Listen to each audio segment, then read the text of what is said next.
শাসক যদি আমাদের আল্লাহর কিতাব অনুযায়ী বিচার ফয়সালা না করেন, তাহলে আল্লাহর পক্ষ থেকে আল্লাহ তাআলা আযাব দিবেন বলেছেন কে?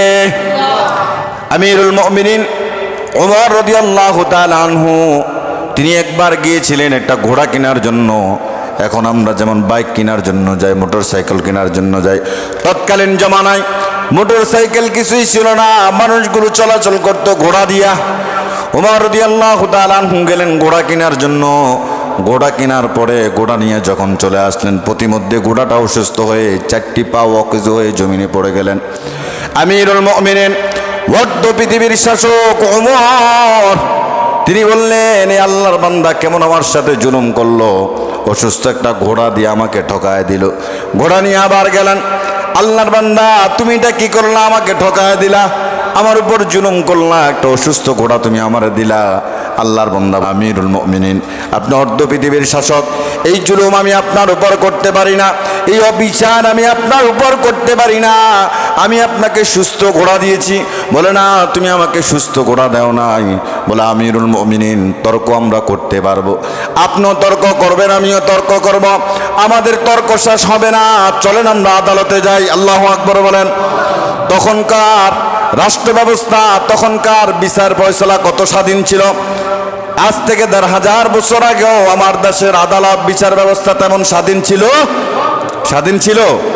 একটা ফেসবুক আপনি ভালো করে পোস্ট করতে পারতেন না, দেশের পক্ষ হয়ে কোনো কথা বলা যেত না, নিজের আত্মীয় স্বজন ফোন দিয়ে বলতো এই পোস্ট ডিলিট করে দে। কথা বলেন ঠিক কিনা? এই পোস্টটা ডিলিট করে দে। কিন্তু তখনকার বিচার ব্যবস্থা কত স্বাধীন ছিল। সাধারণ একজন নাগরিক আমিরুল মুমিনিন অর্ধ পৃথিবীর শাসক যিনি, তিনাকে বলছেন চলেন আদালতে যাই, আদালত রায় দিবে, আদালত ফয়সালা দিবে, চলেন আদালতে যাই। আমিরুল মুমিনিন বলে চলো। চলে গেলেন আদালতে। আদালতে গিয়ে দেখলেন কাজী সাহেব বসা আছে। আমিরুল মুমিনিন খলিফাতুল মুসলিমিন ওমর রাদিয়াল্লাহু তাআলা আনহু যখন ঢুকলেন, কাজী সাহেব তার চেয়ার থেকে উঠে গেলেন। আল্লাহু আকবার বলেন। বলে অর্ধ পৃথিবীর শাসক আমিরুল মুমিনিন আপনি এখানে? বলে উঠে দাঁড়াতে হবে না, আপনি বসেন, বিচার নিয়ে এসেছি। বলে আমি আল্লাহর এই বান্দার থেকে ঘোড়া কিনেছি, সে আমাকে একটা অসুস্থ ঘোড়া দিয়ে ঠকায় দিয়েছে, আমি এর বিচার চাইতে এসেছি। কাজী সাহেব বললেন ঠিক আছে, দুই পক্ষের কথা আমি শুনি, তারপর আমি ফয়সালা দিচ্ছি। দুই পক্ষের কথা শুনে কাজী সাহেব বললেন, আমিরুল মুমিনিন আপনি অর্ধ পৃথিবীর শাসক, আমারও আপনি আমির, জিনার থেকে ঘোড়া ক্রয় করছেন তিনারও আপনি আমির, আপনি আমাদের আমির। তবে আমি উভয় পক্ষের কথা শুনে যতটুকুন বুঝলাম, আপনি যদি এই ঘোড়াটা ওই বান্দাকে ফিরিয়ে দেন তাহলে তার লস করলেন, তার অনেক বড় ক্ষতি হয়ে যাবে। কারণ আমরা যেমন আমাদের একটা প্রাণ আছে, এই ঘোড়াটারও একটা প্রাণ আছে। আমি আপনি যখন এখান থেকে সুস্থ হয়ে বের হওয়ার কোনো ক্ষমতা আমাদের নাই, আছে নাকি? এখান থেকে সুস্থ হয়ে বাড়ি যেতে পারবেন, এই ক্ষমতা আছে? আমিরুল মুমিনিনকে বলছেন একজন কাজী সাহেব, আদালতের একজন যিনি বিচার করেন বিচারক, তিনি বলছেন আমিরুল মুমিনিন আমরা এখানে আছি, সুস্থ শরীরে বাড়ি ফিরতে পারবো না। আপনি যখন ঘোড়াওয়ালার কাছ থেকে ঘোড়া কিনেছেন, সেটাও তো আপনি সুস্থ ঘোড়াটা কিনে বাড়ি গেছে, আপনাকে তো অসুস্থ ঘোড়া দেয় না, আপনি তো সুস্থ ঘোড়া কিনে বাড়ি গেছেন। বলো হ্যাঁ। বলে প্রতিমধ্যে এটা অসুস্থ হয়েছে, এটাতে আমার আপনার কোনো হাত নাই, আল্লাহ তাআলা হয়তো ঘোড়াটাকে অসুস্থ করে দিয়েছে। আল্লাহু আকবার বলেন। ওমর রাদিয়াল্লাহু তাআলা আনহু ফয়সালা বুঝে গেলেন, চলে গেলেন। যাওয়ার পরে সুরে সদস্যদেরকে নিয়ে মিটিং করে বললেন, অমুক জজ সাহেবকে ডেকে নিয়ে আসো, বিচারককে ডেকে নিয়ে আসো। বলে ব্যাপার কি?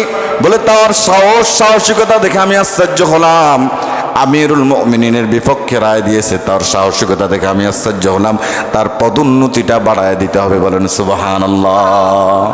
কেমন শাসক ছিলেন! আমরা শুধু কোরআন দিয়ে ফয়সালা করতে চাই না, কোরআন দিয়া ফয়সালা করতে চাই না। আমরা মনে করি কোরআনটা এসেছে শুধু নামাজে তেলাওয়াত করার জন্য। ব্যাপারটা কি এমন? কোরআনটা এসেছে মানুষ মরলে খতম করার জন্য, এমন নাকি? আচ্ছা, তাহলে আমরা কোরআনকে জিজ্ঞাসা করি, কোরআন তুমি কেন এসেছ? এখন কোরআনকে প্রশ্ন করলাম, ও কোরআন কেন দুনিয়ার জমিনে এসেছ? কোরআন বলছেন হুদাল লিন্নাস, কোরআন এসেছে মানুষকে হেদায়েতের বাণী শোনানোর জন্য। ঠিক কিনা বলেন? কোরআন শুধু নামাজে পড়বো এটার জন্য আসে নাই, কোরআন শুধু মানুষ মরবে তেলাওয়াতের জন্য আসে নাই, কোরআন এসেছে মানুষের হেদায়েতের জন্য। আজকে আমরা কোরআন দিয়া বিচার করতে চাই না, কোরআন দিয়া সমাজ রাষ্ট্র পরিচালনা করতে চাই না। কারণ কোরআন দিয়া যদি সমাজ রাষ্ট্র পরিচালনা করি, যারা চোর রয়েছেন তাদের হাত কাটার কথা কোরআনে আছে না নাই? আছে না নাই? যারা জানা করবে, ব্যভিচার করবে, তাদের শাস্তির কথা কোরআনে আছে না নাই? সব শাস্তির কথা কোরআনের ভিতরে আল্লাহ রাব্বুল আলামিন ঢুকায় দিয়েছেন। আপনার এই জীবনে, পরকালীন জীবনে যা কিছু প্রয়োজন কোরআনের ভিতরে আল্লাহ রাব্বুল আলামিন ঢুকায় দিয়েছেন। সুবহানাল্লাহ বলেন। কি প্রয়োজন সব কিছুই কোরআনের মধ্যে ঢুকায় দিয়েছেন কে? আমরা করলাম, আমরা এই পৃথিবীতে থাকতে পারবো না। আমরা গত সপ্তাহ বলেছিলাম, দেখেন আমরা একটা সময় মায়ের গর্ভ থেকে দুনিয়ায় এসেছি, তখন ছিলাম শিশু, তারপরে কিশোর, তারপরে যুবক, এখন অনেকেই বৃদ্ধ বয়সে আমরা পৌঁছে গেছি। একটি সময় আমার দাড়িগুলো ছিল কালো, মাথার চুলগুলো ছিল কালো, এখন কিন্তু দাড়িগুলোও সাদা হয়ে গেছে, মাথার চুলগুলো সাদা হয়ে গেছে। আগে যে শক্তি পেতাম শরীরে, এখন আর সে শক্তি পাওয়া যায় না। আস্তে আস্তে আমরা দুর্বল হয়ে যাচ্ছে। এই দাড়ি সাদা হওয়া, মাথার চুল সাদা হওয়া, এগুলোর মধ্যে মানুষের কোনো হাত আছে? এগুলোর মধ্যে হাত রয়েছে কার? এটার মধ্যে দিয়ে আল্লাহ বুঝাই দিয়েছেন, বান্দা সতর্ক হয়ে যাও, তোমার দাড়ি কিন্তু সাদা করে দিয়েছি, মাথার চুল সাদা করে দিয়েছি, সতর্ক হয়ে যাও, তোমার সময় চলে এসেছে। যেই কোনো সময় আমি তোমাকে ডাক দিতে পারি, যেই কোনো সময় তুমি দুনিয়া ছেড়ে চলে আসতে পারো, যেই কোনো সময় দুনিয়া আমাদের ছাড়া লাগবে। আল্লাহ তাআলা যখন দুনিয়ার থেকে যাব, আমরা যেন ঈমান এবং আমলের উপরে থেকে যেতে পারি, যেন আল্লাহ সেই তৌফিক দান করেন। সকলে বলে আমিন। আরেকটি বিষয় হলো, আপনারা জানেন দেশনেত্রী বেগম খালেদা জিয়া, এ দেশের জন্য ওনার অবদান কম না বেশি? বেশি, খুব বেশি। এই দেশকে নিয়ে অন্য দেশ চক্রান্ত করবেন, এটা কিন্তু তিনি সহ্য করতে নিতে পারেন নাই। এদেশে বিভিন্ন ওলামায়ে কেরামদেরকে যখন ফাঁসির কাস্টারিতে ঝুলিয়েছেন, তিনি কিন্তু সকলের আগে কথা বলেছিলেন। আলেম প্রেমিক ছিলেন, আলেমদের প্রতি মহাব্বত ছিল। শাপলা চত্বরে যে আলেমগুলোকে মেরে ফেলা হয়েছে, তাদের পক্ষ হয়েও তিনি কথা বলছেন। আমাদের আল্লামা সাইদি সাহেব ওনার পক্ষ হয়েও কথা বলেছেন। এজন্য আমরা আজকে জুমার মিম্বর থেকে দোয়া করি, আল্লাহ তাআলা যেন তার বান্দিকে নেক হায়াত দান করে। সকলে বলি আমিন। যে রোগ, যে বিমার আল্লাহ দিয়েছেন, আল্লাহ তাআলা যেন সেই রোগ বিমার থেকে শেফায়ে আজলা কুল্লিয়া নসিব করেন। সকলে বলি আমিন। দেশের জন্য কিন্তু ওনার অবদান কম নয়, দেশের জন্য ওনার অবদান কম নয়, বেশি ছিল। দেশপ্রেমিক ছিলেন। এই দেশপ্রেম থাকা ভালো, দেশপ্রেম থাকা ভালো। আজ আমাদের অনেকের ভিতরে দেশপ্রেম নাই, দেশপ্রেম নাই। আল্লাহ তাআলা আমাদের অন্তরের ভিতরে, কলবের ভিতরে দেশপ্রেম পয়দা করে দিক। সকলে বলি আমিন।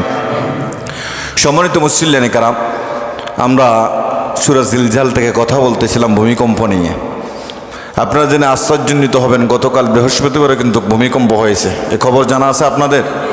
গতকাল কিন্তু ভূমিকম্প হয়েছে। তাহলে গত শুক্রবার থেকে আজকে শুক্রবার পর্যন্ত 4 বার ভূমিকম্প হয়ে গেছে। এটা খুব চিন্তার বিষয়, গভীরভাবে চিন্তা করবেন। কারণ আল্লাহ রাসূল বলে গেছেন, কিয়ামতের আগে ভূমিকম্পের হার বেড়ে যাবে। কিয়ামতের আগে ভূমিকম্পের হার বেড়ে যাবে। আল্লাহ রাসূল আল্লাহ রাব্বুল আলামিন সূরা জিলজালের মধ্যে বলেছেন, ইয়াউমা ইদিন তুহাদ্দিসু আখবারহা, কিয়ামত যেদিন হবে জমিন তার সব খবর বলে দিবে। যত অপকর্ম আছে জমিনের উপরে আমি আপনি করেছি, সব সেদিন বলে দেবে। কোন জমিনে বসে কার বিরুদ্ধে মিথ্যাচার করেছেন, সে জমিন কিন্তু সাক্ষী দেবে। এই জমিন সাক্ষী দেবে। যে জমিনে রাতের আধারে আল্লাহর ভয়ে চোখের পানি ফেলেছেন, সে জমিন আপনার পক্ষ হয়ে সেদিন সাক্ষী হয়ে দাঁড়াবে। মানুষ বলে, লোকে বলে মানুষ ভুলে যায়, কিন্তু পৃথিবী কখনো ভোলে না। কোন জায়গায়, কোন সময়, কোন গুনাহটা করেছেন, পৃথিবী কিন্তু রেকর্ড করে নিয়েছেন। পৃথিবী রেকর্ড করে নিয়েছেন। এই রেকর্ড একদিন পৃথিবী প্রকাশ করে দেবে। এই রেকর্ড একদিন পৃথিবী প্রকাশ করে দেবে। সুতরাং পৃথিবী ধ্বংস হবে এটাই নিশ্চিত। বিআন্না রাব্বাকা আওহা লাহা, কারণ তোমার প্রতিপালক তখন পৃথিবীকে নির্দেশ দেবেন। আসমান কার? জমিন, গ্রহ নক্ষত্র রাজি দিয়ে সাজাইছেন কে? আল্লাহ। সব কিছু আল্লাহ সাজাইছেন। সুতরাং আল্লাহ তাআলার এক নির্দেশেই সব কিছু কি হয়ে যাবে? ধ্বংস হয়ে যাবে, কিছুই আর থাকবে না। আল্লাহর নবী সাহাবী আবু হুরায়রা রাদিয়াল্লাহু তাআলা আনহু বর্ণনা করেন, রাসূল আকরাম সাল্লাল্লাহু আলাইহি সাল্লাম বলেছেন, ততক্ষণ পর্যন্ত কিয়ামত হবে না যতক্ষণ পর্যন্ত ইলম উঠে আনা হবে। তারপরে ভূমিকম্পর হার বেড়ে যাবে, সময় সংকুচিত হয়ে আসবে, ফিতনা বেড়ে যাবে, গুম খুন হত্যা রাহাজানি বেড়ে যাবে, মানুষের সম্পদ বেড়ে যাবে। এগুলো যখন হবে মনে করবা কিয়ামত একেবারে সন্নিকটে চলে এসেছে, এবার কিয়ামত হওয়ার পালা, কিয়ামত হওয়ার পালা। তার মানে এই নয় যে বইয়ের ইলম উঠে নেওয়ার মাধ্যমে ইলম উঠে যাবে, অর্থাৎ আলেমগণ উঠে যাওয়ার মাধ্যমে দুনিয়ার থেকে কি হয়ে যাবে, ইলম উঠে যাবে। আপনাকে সংক্ষেপে বুঝাবেন, একজন কাঠমিস্ত্রি উনি কি ধরে মন্তর মিস্ত্রি হয়? আগে একজনতে শিখতে হয়। যেই কোনো কাজ ধরে মন্তর সে শিখতে পারে না, আগে একজনতে শিখা লাগে। সুতরাং আজকে আলেম থেকে আমরা শিখতেছি, এই আলেমরা যখন থাকবেন আমরা শিখবো কোথা থেকে? আর শিখতে পারবো? আর শিখতে পারবো না। তখন এই সমাজগুলো নিয়ন্ত্রণ করবেন মুরুক্ষরা, যাদের কোনো জ্ঞান নাই, ইলম নাই, নলেজ নাই, এই সমাজ তারা পরিচালনা করবে। আজও কিন্তু আমাদের এই সমাজগুলো পরিচালনার দায়িত্বে আছেন তারা, ঠিক কিনা বলেন? কিন্তু সম্মানিত লোকদেরকে, শিক্ষিত মানুষদেরকে জায়গা দেওয়া হয় না। মেল দরবার সালিশ বিচার যেখানেই দেখবেন মুরুক্ষরা, যারা সমাজের টাকাওয়ালা, তারা। শিক্ষিত মানুষদেরকে জায়গা দেওয়া হয় বলেন? জায়গা দেওয়া হয় না। ইলমের কদর কমে যাচ্ছে।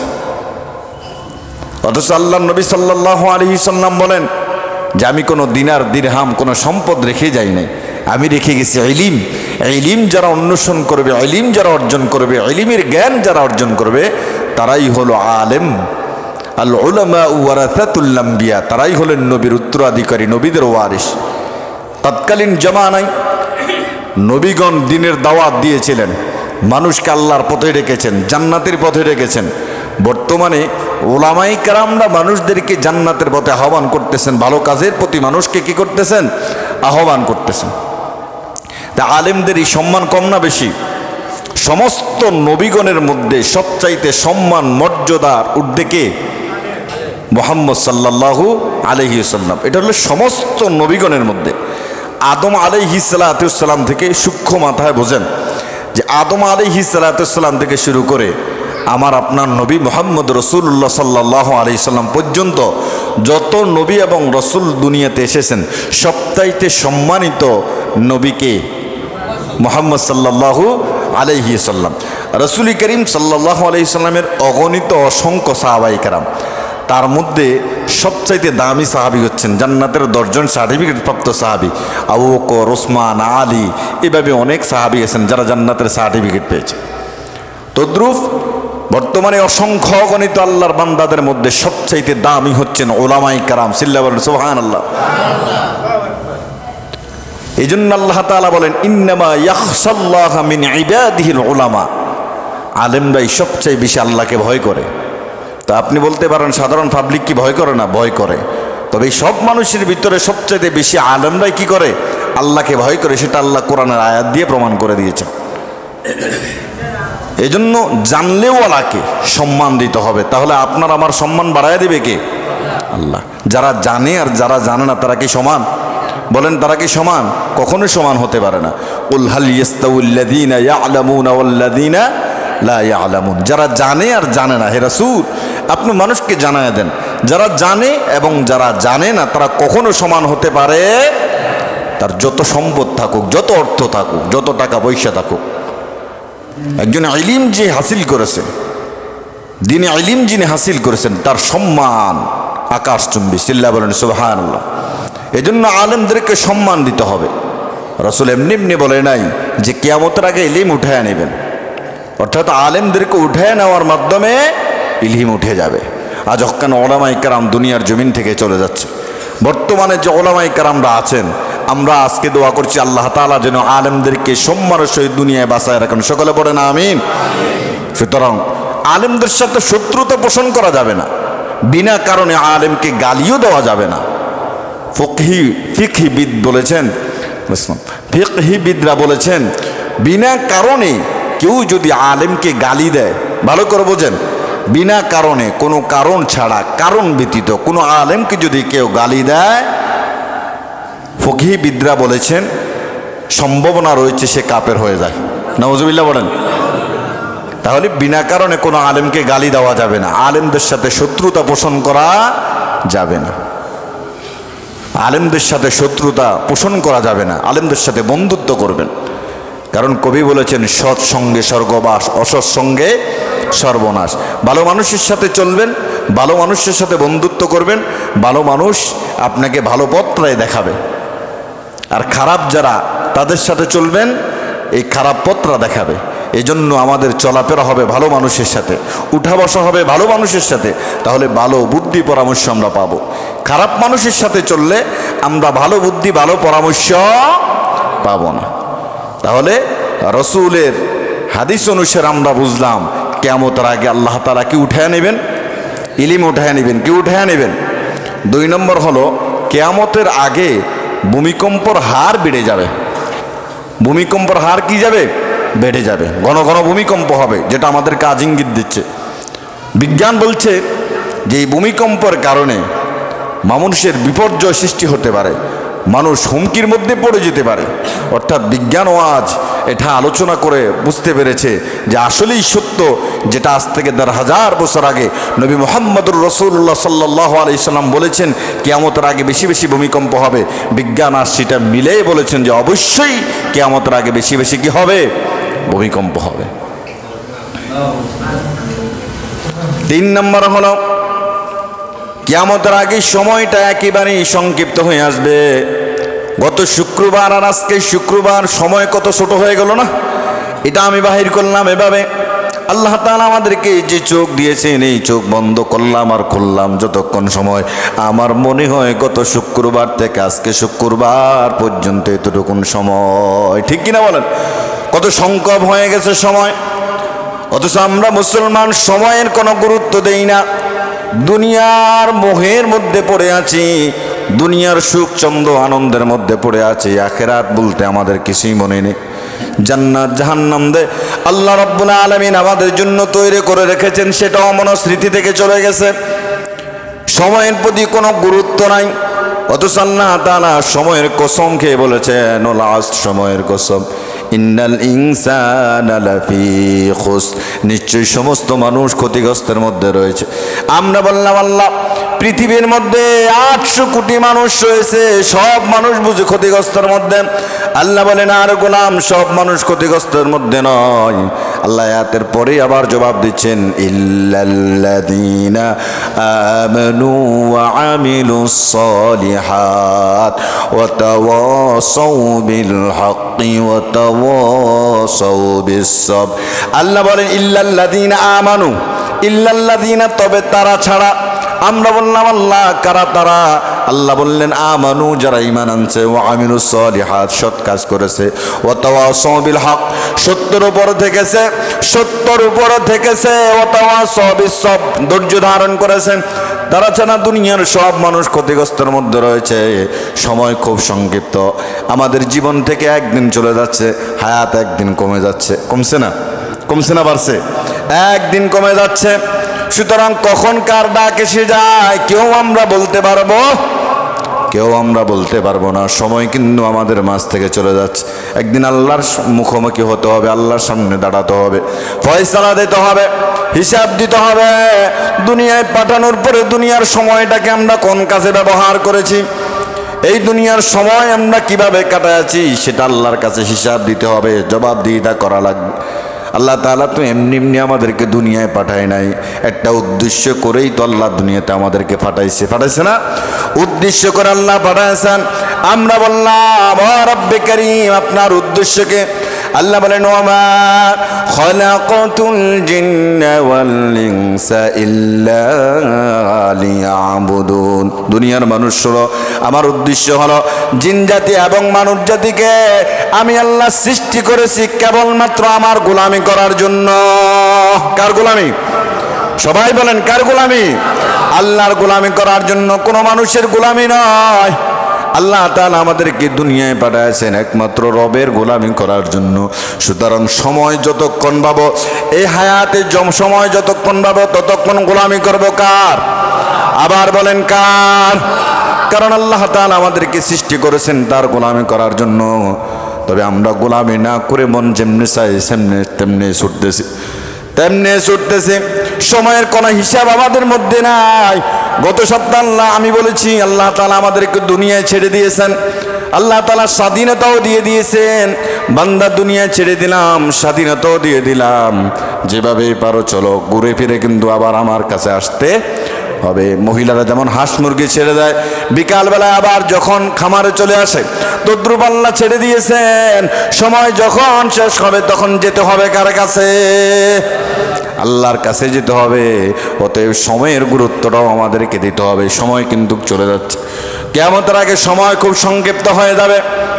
দিন আজকে কত ছোট হয়ে গেছে, কাজ করে সময়কে আপনি কুলাতে পারেন না, এত সময় ছোট হয়ে গেছে। এজন্য আল্লাহ রাসূল বলেন কিয়ামতের আগে সময় খুব সংকুচিত হয়ে আসবে। তারপর আল্লাহ রাসূল সাল্লাল্লাহু আলাইহি সাল্লাম বলেন কিয়ামতের আগে ফিতনা বেড়ে যাবে, সমাজের রন্দে রন্দে ফিতনা ছড়ে যাবে। আজ আমাদের সমাজে ফিতনা কম না বেশি? কম না বেশি? এগুলো কিয়ামতের আলামত, কিয়ামতের লক্ষণ। পৃথিবীর বয়স আর বেশি দিন নাই। বিশেষজ্ঞগণ বলেছেন পৃথিবীর বয়স আর বেশি দিন নাই। যে কোনো সময় ঈসা আলাইহিস সালাতু ওয়াস সালাম দুনিয়ায় আসতে পারেন। দাজ্জালের মধ্যে যেই কোনো সময় আল্লাহ তাআলা পৃথিবীটা ধ্বংস করে দিতে পারেন। এই জন্য কিয়ামতের আগে ফিতনা বেড়ে যাবে, সমাজের রন্দে রন্দে ফিতনা ছড়ে যাবে। তারপর আল্লাহর হাবিব সাল্লাল্লাহু আলাইহি সাল্লাম বলেন কিয়ামতের আগে খুন, গুম, হত্যা, রাহাজানি এগুলো বেড়ে যাবে। এখন আপনাদের কাছে আমার প্রশ্ন, সবাই একটু আওয়াজ করে বলবেন, বর্তমানে আমার দেশে খুনের সংখ্যা কম না বেশি? সবচেয়ে বেশি। তার বাস্তব একটা কথা আপনাদেরকে বলি। গত কিছুদিন আগে দুই বন্ধু একসাথে চলাফেরা, একসাথে হাঁটা উঠা বসা, এক বন্ধু আরেক বন্ধুকে কুড়াল দিয়ে কোবায়া হত্যা করে রাতের বেলায় সেই বন্ধু আবার পুলিশের কাছে গিয়ে ধরা দিয়েছে। এখন মানুষ মানুষকে হত্যা করতে দ্বিধাবোধ করে না। এত হারে খুন গুম বেড়ে গেছে, এত হারে বেড়ে গেছে। এটা আল্লাহ রাসূলের ভবিষ্যৎবাণী যে কিয়ামতের আগে খুন বেড়ে যাবে, মানুষ মানুষকে হত্যা করতে দ্বিধাবোধ করবে না। তারপরে আল্লাহ রাসূল সাল্লাল্লাহু আলাইহি সাল্লাম বলেন কিয়ামতের আগে মানুষের সম্পদ বেড়ে যাবে। এখন আপনারা বলেন বর্তমানও মানুষের সম্পদ কম না বেশি?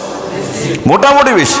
কারণ আগে মুরব্বীদের মুখে শুনেছি যে একবেলা খাবারের জন্য মানুষ অন্যের বাড়িতে সারাদিন কি করত?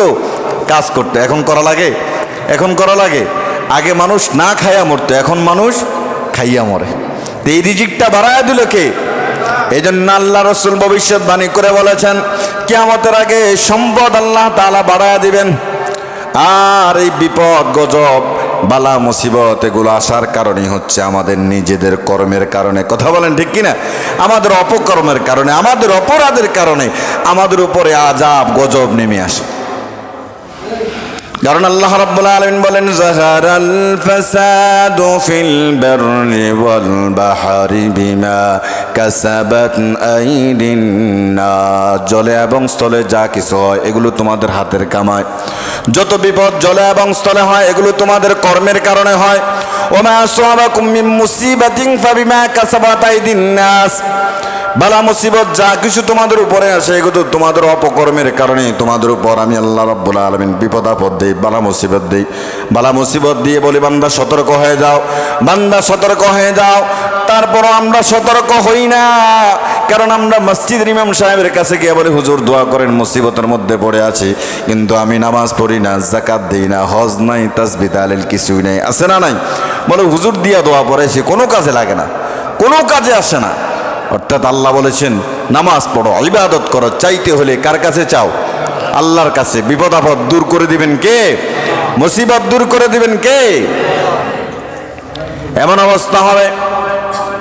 আল্লাহ নবী সাল্লাল্লাহু আলাইহি সাল্লাম বলেন, ইবনে উমর রাদিয়াল্লাহু তাআলা আনহু বলেন আল্লাহ রাসূল সাল্লাল্লাহু আলাইহি সাল্লাম একদিন আমাদের কাছে আসলেন, এসে বললেন আমি ভয় করতেছি তোমরা 5টি পরীক্ষার সম্মুখীন হবে। কয়টি? 5টি। কয়টি? আমি ভয় করতেছি, তবে আল্লাহর কাছে দোয়া করি তোমরা যেন 5টি পরীক্ষার সম্মুখীন না হও। আমরা বললাম ও আল্লাহর রাসূল সে 5টি পরীক্ষা কি? আল্লাহ নবী সাল্লাল্লাহু আলাইহি সাল্লাম বলেন, এক নম্বর পরীক্ষা হলো যে সমাজে জেনা ব্যভিচার বেড়ে যাবে, ওই সমাজ ওই দেশের উপর আল্লাহর লানত গজব পড়বে। যে সমাজে জেনা ব্যভিচার বেড়ে যাবে, আচ্ছা বলেন তো দেখি, আমাদের সমাজে বর্তমানে জেনা ব্যভিচার কম না বেশি? কম না বেশি? বেশি। কিন্তু এগুলো আমরা আজ কন্ট্রোল করতে পারতেছি না, কন্ট্রোল করতে পারতেছি না। কেন পারতেছি না? আমরা যারা সমাজ নিয়ন্ত্রণ করি, আমরা পক্ষপাতিত্ব করার কারণেই আজ আমার সমাজে চুরি, চামারি, জেনা, তারপরে যায় দর্শন, এগুলো বেড়ে যাচ্ছে। কথা বলেন ঠিক কিনা? তাহলে আল্লাহ রাসূল বললেন যে তোমরা 5টি পরীক্ষার সম্মুখীন হবে। এক নম্বর পরীক্ষা হলো তোমাদের সমাজে কিয়ামতের আগে জেনা ব্যভিচার এগুলো বেড়ে যাবে, এগুলোর কারণেই তোমাদের উপর মুসিবত। আমরা আশঙ্কা করছি এই যে ঘন ঘন ভূমিকম্প হওয়ার কারণে হলো মনে হয় আমার দেশে জেনা ব্যভিচার বেড়ে গেছে, ঠিক কিনা বলেন? আমরা এটা আশঙ্কা করছি। 2 নম্বর বিপদ হলো আল্লাহ রাসূল সাল্লাল্লাহু আলাইহি সাল্লাম বললেন যে সমাজে মাপে কম দিবে, ওজনও কম দিবে, মাপে কারচুপি করবে, ওই সমাজের মধ্যে আল্লাহর গজব নেমে আসবে। নাউজুবিল্লাহ বলেন। যে সমাজের মানুষ ওজনে কম দিবে, মাপে কম দিবে, মানুষকে ঠকাবে, ওই সমাজের উপর আল্লাহর গজব অবধারিত। 3 নম্বর হলো যে সমাজের মানুষকে আল্লাহ তাআলা সম্পদ দিয়েছেন, অর্থ দিয়েছেন, অথচ তারা আল্লাহর রাস্তায় ব্যয় করে না, যাকাত দেয় না, ওই সমাজের উপর আল্লাহর গজব নেমে আসে। ওই সমাজের উপর আল্লাহর গজব। যাদেরকে আল্লাহ তাআলা অর্থ দিয়েছেন, সম্পদ দিয়েছেন, ব্যাংক ব্যালেন্স করছেন, কিন্তু আল্লাহর রাস্তায় খরচ করেন না, আল্লাহর রাস্তায় ব্যয় করেন না, ওই সমাজের উপর আল্লাহর লানত এবং গজব। এই সম্পদগুলো আমি জমিয়ে রাখছি, কিন্তু আমি মৃত্যুর পরে এই সম্পদগুলো সাপ হয়ে আমাকে দংশন করবে। তখন আপনি বলবেন তোমরা কেন আমাকে দংশন করছো? বলে আমরা তোমার সম্পদ দুনিয়ায় জমা করে রেখেছো, আল্লাহর রাস্তায় ব্যয় করো নাই, যাকাত দাও নাই, এই জন্য এই সম্পদগুলোকে সাপ হয়ে তোমাকে দংশন করতেছি। নাউজুবিল্লাহ বলবেন না? তারপর হলো যারা আল্লাহ এবং রসুলের অনুগত্য অনুসরণ করবে না, আল্লাহ রসুলের অনুগত্য অনুসরণ করবে না, তাদের উপর আল্লাহ তাআলা বেদিন শাসক নিয়োজিত করে দেবেন। বেদিন শাসক আসার পরে মুসলমানদের উপর নির্যাতন, নিপীড়ন, জুলুম করে তাদের সব সম্পদ নিয়ে চলে যাবে। এটা আমাদের অপরাধের কারণে আজ আমরা আমাদের আল্লাহকে নিয়ে কটূক্তি করতে ছাড়ি না। কথা বলেন ঠিক কিনা? এদেশের একজন বাউল, তথাকথিত একজন বাউল আমার আল্লাহর বিরুদ্ধে বাজে মন্তব্য করেছে, যেটা আমার জবান দিয়ে বলতে পারিনি। এমন বাজে মন্তব্য করেছে, আমরা মুসলমান নীরব, কেউ পক্ষপাতিত্ব করে, আবার আমরা যারা তাদের বিরুদ্ধে কথা বলি আমাদের পক্ষ হয়েও কথা বলা হয়। কথা বলেন ঠিক কিনা? আমরা তাদের বিরুদ্ধে কথা বলতে পারি না। আল্লাহ তাআলা সুন্দর সূরার মধ্যে বলেছেন কুল আউযু বিরাব্বিন নাস মালিকিন নাস ইলাহিন নাস। আল্লাহ তাআলা নাস শব্দের অর্থ বলেছেন মানুষ, মানুষ শয়তান থেকে, জিন শয়তান থেকে হেফাজত করার জন্য বলেছেন এই সূরার মধ্যে। অথচ এই বাউল নামের ফাউল বলেছেন আল্লাহ নাকি এই সূরার মধ্যে মানুষকে নাচতে বলেছেন। নাউজুবিল্লাহ বলেন। কেমন কথা! আল্লাহকে নিয়ে কটূক্তি, কোরআনকে নিয়ে কটূক্তি। বারবার আমরা বলি যারা আমার কোরআনকে নিয়ে কটূক্তি করবে, আমার নবী আমার আল্লাহকে নিয়ে কটূক্তি করবে, আমরা তাদের ফাঁসি চাই। কথা বলেন ঠিক কিনা? আমরা মুসলমান না? আমরা মুসলমান না? আমাদেরকে সৃষ্টি করেছেন কে? আমাদেরকে সৃষ্টি করেছেন কে? তো যারা আমার আল্লাহর বিপক্ষে কথা বলবে, আমার আল্লাহকে নিয়ে কটূক্তি করবে, তাদেরকে অবশ্যই ফাঁসি দিতে হবে। রাজি আছেন কে কে? রাজি আছেন কে কে? আল্লাহ কবুল করো, আমিন বলেন। এদেশে কত রকমের কথা হয়, কোরআন নিয়ে কথা হয়, আল্লাহকে নিয়ে কটূক্তি করতে করতে শেষ পর্যন্ত আল্লাহকে নিয়ে চলে গেছে। আল্লাহু আকবার। আল্লাহ মাফ করুক। এই জন্য আমাদের উপর এত আযাব, এই জন্য আমাদের উপর গজব। গজব তো এমনি এমনি আসে নাই। আল্লাহ তো নিজেই বলেছেন তোমাদের অপরাধের কারণে তোমাদের উপর আমি আযাব গজব দিই। তারপর আল্লাহ নবী সাল্লাল্লাহু আলাইহি সাল্লাম বলেন তোমাদের উপর আযাব গজব আসার কারণ হলো তোমাদের শাসক যারা রয়েছেন তারা যদি কিতাব অনুযায়ী ফয়সালা না করেন, তাহলে তোমাদের উপর আল্লাহ তাআলার আযাব গজব নেমে আসবে। শাসক যদি আমাদের আল্লাহর কিতাব অনুযায়ী বিচার ফয়সালা না করেন, তাহলে আল্লাহর পক্ষ থেকে আল্লাহ তাআলা আযাব দিবেন। বলেছেন কে?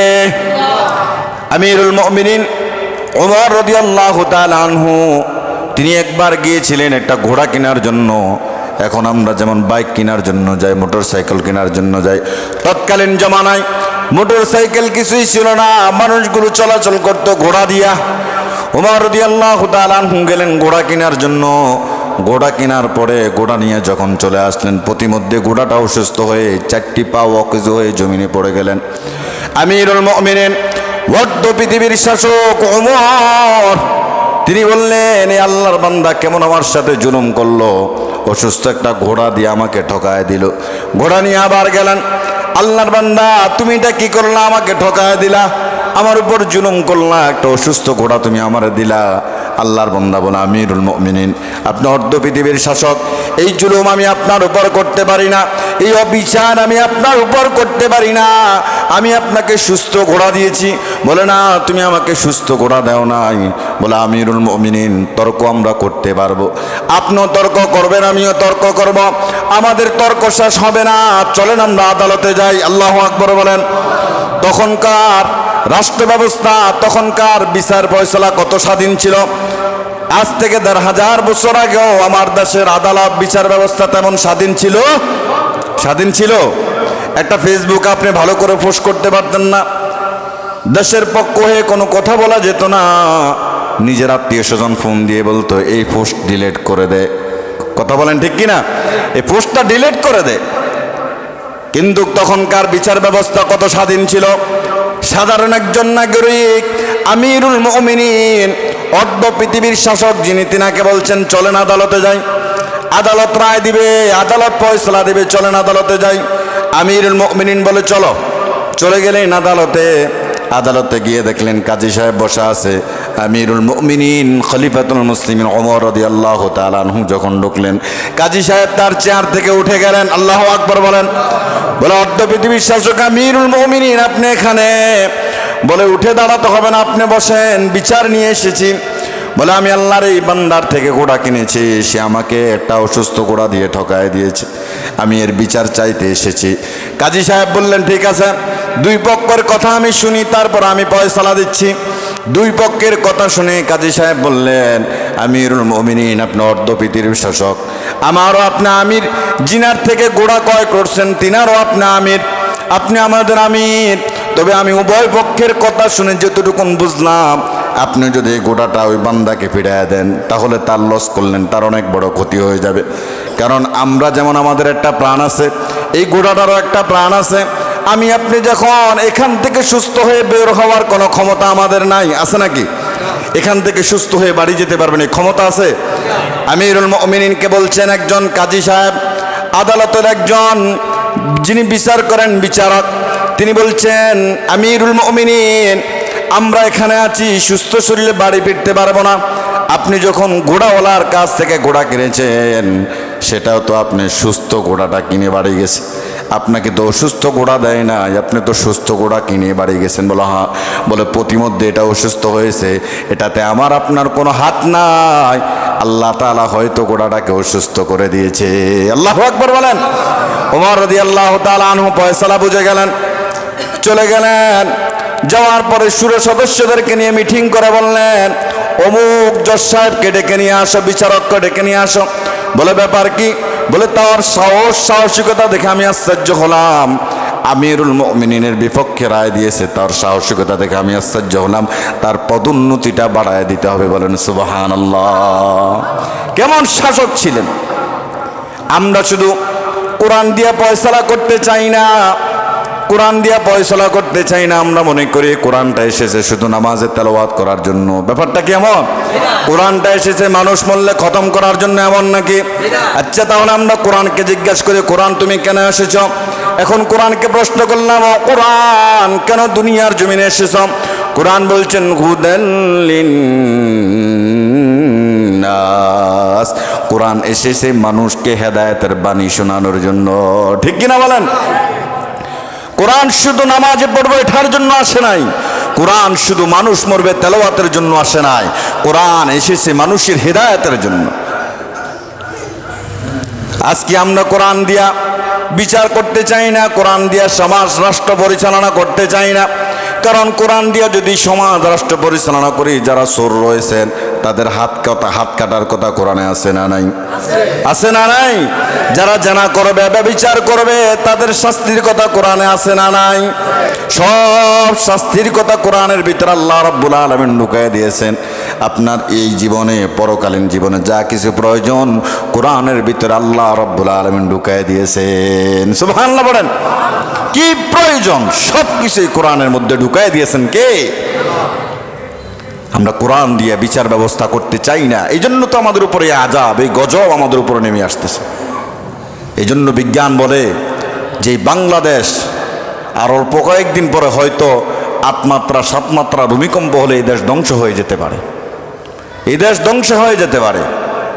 আল্লাহ তাআলা কোরআন নাজিল যখন করছেন তখনই আল্লাহ তাআলা কিভাবে পৃথিবীকে ধ্বংস করবেন, কিভাবে আল্লাহ তাআলা সূর্য ধ্বংস করবেন, চন্দ্র ধ্বংস করবেন, তারপরে তারকারাজিকে ধ্বংস করবেন, সাগর মহাসাগর পাহাড় পর্বত এগুলো কিভাবে ধ্বংস করবেন, সব কিছু আল্লাহ তাআলা সূরা জিলজালের ভিতরে বলে দিয়েছেন। চিল্লায়া বলেন সুবহানাল্লাহ।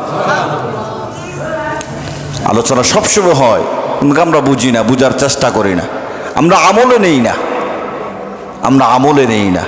আমাদের এই জীবনটা একেবারে ক্ষণস্থায়ী।